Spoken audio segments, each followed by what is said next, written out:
Hi നമസ്കാരം. Taste വിത്ത് മൈൻഡിലേക്ക് എല്ലാവർക്കും സ്വാഗതം. ഞാൻ പ്രീത ജിനി. കാട്ടിലൊന്നും അല്ല കേട്ടോ നിൽക്കുന്നത്, വീടിൻ്റെ സൈഡിലാണ്. ഇന്ന് നമ്മൾ ഒരു ബാച്ചിലർ റെസിപ്പി ആയിട്ടാണ് വന്നിരിക്കുന്നത്. പരിപ്പ് കറിയാണ് ഉണ്ടാക്കാൻ പോകുന്നത്. ഈ പരിപ്പ് കറി വളരെ പെട്ടെന്ന് തന്നെ ഉണ്ടാക്കിയെടുക്കാൻ പറ്റുന്ന ഒരു രീതിയിലാണ് ഞാൻ ഉണ്ടാക്കുന്നത്. അപ്പോൾ ഇതെങ്ങനെയാണെന്ന് നോക്കാം. നമ്മുടെ ഈസി ആയിട്ടുള്ള പരിപ്പ് കറി ഉണ്ടാക്കാനായിട്ട് ഞാൻ 100 ഗ്രാം പരിപ്പാണ് എടുത്തിരിക്കുന്നത്. ഇത് നന്നായിട്ട് കഴുകി വൃത്തിയാക്കിയതിന് ശേഷം കുക്കറിനകത്തോട്ട് ഇട്ട് കൊടുക്കാം. 10 ചെറിയുള്ളി ഇതുപോലെ നീളത്തിൽ അരിഞ്ഞത്, 10 വെളുത്തുള്ളി നീളത്തിൽ അരിഞ്ഞത്, 3 പച്ചമുളക് നെടുകെ കീറിയത്, 1 തണ്ട് കറിവേപ്പില, 1 തക്കാളി ചെറുതായിട്ട് അരിഞ്ഞത് ഇതുപോലെ ക്യൂബ്സ് ആയിട്ട് അരിഞ്ഞതും കൂടെ ഇട്ട് കൊടുക്കണം. ഇനി നമുക്ക് പൊടികളൊക്കെ ചേർത്ത് കൊടുക്കാം. അതിനുവേണ്ടി 1/4 ടീസ്പൂൺ മഞ്ഞൾപ്പൊടി, 1 ടീസ്പൂൺ മുളക് പൊടി, ഇത്രയും ചേർത്തിട്ട് ആവശ്യത്തിനുള്ള വെള്ളം ഒഴിച്ചു കൊടുക്കാം. ഞാനിവിടെ 1 കപ്പ് വെള്ളം ഒഴിക്കുന്നുണ്ട്. ഇനി നമുക്ക് ആവശ്യത്തിനുള്ള ഉപ്പിട്ട് കൊടുക്കാം. ഞാനിവിടെ 1 ടീസ്പൂൺ കല്ലുപ്പാണ് ഇട്ട് കൊടുക്കുന്നത്. അതിൻ്റെ കൂട്ടത്തിൽ തന്നെ 1 ടീസ്പൂണ് കായപ്പൊടി കൂടി ഇട്ട് കൊടുക്കുന്നുണ്ട്. ഇനി നമുക്ക് അടച്ച് വെച്ചിട്ട് 2 വിസിൽ വരുന്നത് വരെ അടുപ്പിൽ വെക്കാം. ഇതിലിപ്പോൾ 2 വിസിൽ വന്നു കഴിയുന്ന സമയത്ത് നന്നായിട്ട് വെന്ത് കിട്ടും പരിപ്പ്.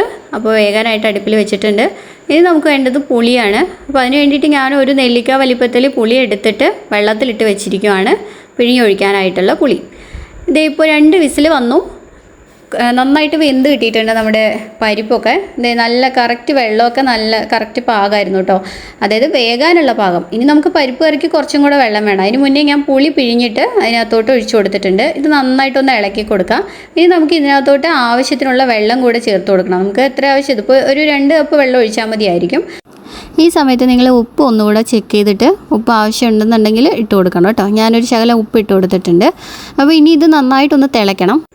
പരിപ്പ് അവിടെ അടുപ്പിലിരുന്ന് നന്നായിട്ട് തിളയ്ക്കട്ടെ. ആ സമയം കൊണ്ട് നമുക്കിത് കടുക് താളിക്കണം. അപ്പോൾ അതിന് വേണ്ടി ഒരു ചട്ടി അടുപ്പിൽ വെച്ചിട്ട് കുറച്ച് കടുക്, പിന്നെ 1 ടീസ്പൂണ് നല്ല ജീരകം, പിന്നെ 1 തണ്ട് കറിവേപ്പില ഇട്ട് കൊടുക്കാം. പിന്നെ ഒരു 2 3 വറ്റൽമുളക് കൂടെ പിച്ചിട്ട് കൊടുക്കാം.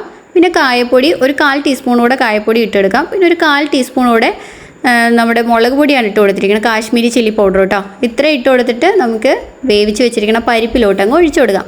അപ്പോൾ ഇത്രയേ ഉള്ളൂ പരിപ്പ് കറി. വളരെ ഈസി ആയിട്ട് നല്ലൊരു ഒഴിച്ച് കറിയാണിത്. ബാച്ചിലർ റെസിപ്പിയാണ്. ബാച്ചിലേഴ്സിനൊക്കെ കഴിക്കാനായിട്ട്, ഒരു നേരം കഴിക്കാനായിട്ട് ഉണ്ടാക്കാൻ പറ്റുന്ന ഈസി ആയിട്ടുള്ളൊരു കറിയാണ്. അതിനൂടെ എന്തെങ്കിലും ഒരു സൈഡ് ഡിഷും കൂടെ വെച്ചിട്ട് നമുക്കിതങ്ങ് കഴിക്കാം. അപ്പോൾ നല്ല ചൂടോടെ കഴിച്ചു കഴിഞ്ഞാൽ നല്ല ടേസ്റ്റ് ഉണ്ടാവും കേട്ടോ. അപ്പോൾ എന്തായാലും എല്ലാവരും ഒന്ന് ചെയ്ത് നോക്കാം. പിന്നെ ഇത് ചപ്പാത്തിക്കാണെങ്കിലും യൂസ് ചെയ്യാം. അപ്പോൾ ഞാനിത് ചപ്പാത്തിയും എടുത്തിട്ടുണ്ടായിരുന്നു, ചോറും എടുത്തിട്ട്. വൈകുന്നേരത്തേക്ക് ചപ്പാത്തിയും ഉച്ചയ്ക്ക് ഞാൻ ചോറിനും ഈ പരിപ്പ് കറി തന്നെയാണ് യൂസ് ചെയ്തത്. അപ്പോൾ എല്ലാവരും ട്രൈ ചെയ്ത് നോക്കിയിട്ട് അഭിപ്രായം പറയാൻ മറക്കരുത്. അപ്പോൾ അടുത്ത വീഡിയോയിൽ നമുക്ക് വീണ്ടും കാണാം. Tata bye, see U.